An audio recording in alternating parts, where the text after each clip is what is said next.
Hello everyone, I'm Mila. I'm Diva. And I'm Randy. Because we didn't have time to discuss about American period literature last time, so now we're gonna talk about that. In American period literature, there are three kinds of literature. Okay, first I'm gonna talk about prose. Prose in this period is a sense of disillusionment and lost prophets, much American modernist fiction. That sayings may be centered on specific individuals or it may be directed towards American society or towards civilization. Generally, it may generate a nihilistic that and then destructive impulse, or it may express hope at the prospect of change. And I will tell you about the famous novelists in this period. The first one is F. Scott Fitzgerald, and his work is titled The Great Gatsby in 1925.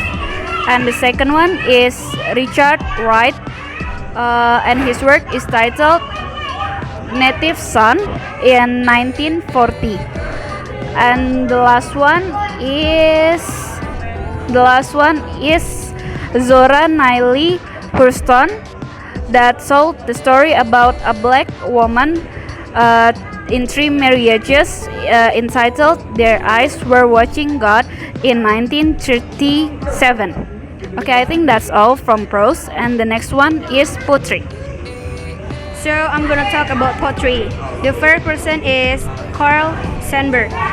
The poetry revolution took place in 1912 when a magazine entitled Poetry was published in Chicago. The main plot of this movement is about quote began with a reckless ecstasy published privately. Some of his poems were published by Harriet Monroe in Poetry.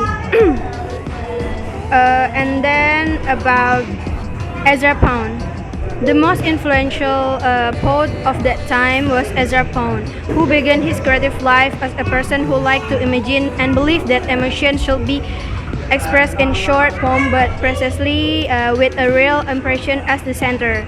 Pound maintains that poetry is the equivalent of human emotion. The poem itself is often difficult, although the structure is orderly and careful. And one of the rules is that describing poetry, abstract tangible things may not be combined. And then about E. Cummings. E. Cummings tried to dare to play words poetry of the personalities of typography in tulips and chimneys, and is 5 where the second title mean that the poet made 2 plus 2 to 5. And the last one is about Frost. A poet who was invited to the White House to read his poem during President Kennedy's reign was Robert Frost, with some of his work entitled Stopping by Wood on a Snowy Evening, The Road Not Taken, and others.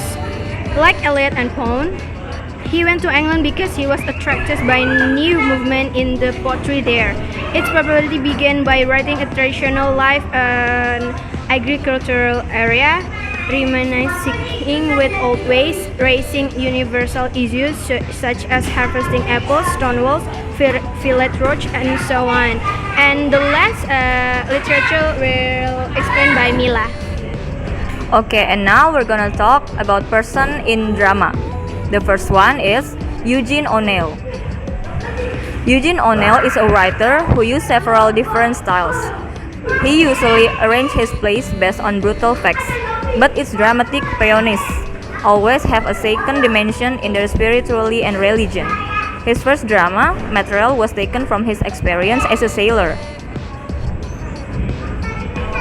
O'Neill's more important drama is Long Day, Journey into Night on 1956.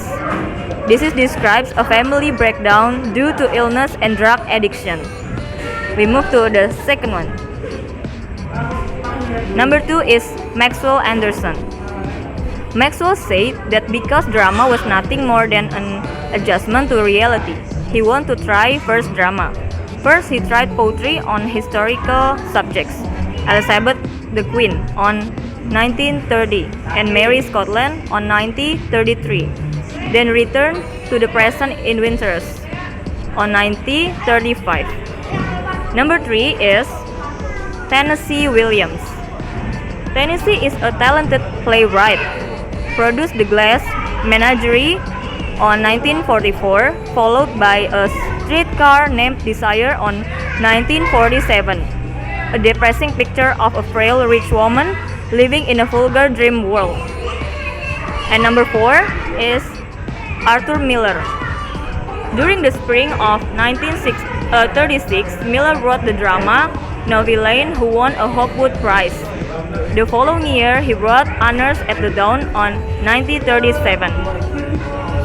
And the last person is Edward Albee. Albee, born on March 12, 1928 in Washington, D.C., initially tried to write novels and poetry, but turned to writing dramas in the late 1950s.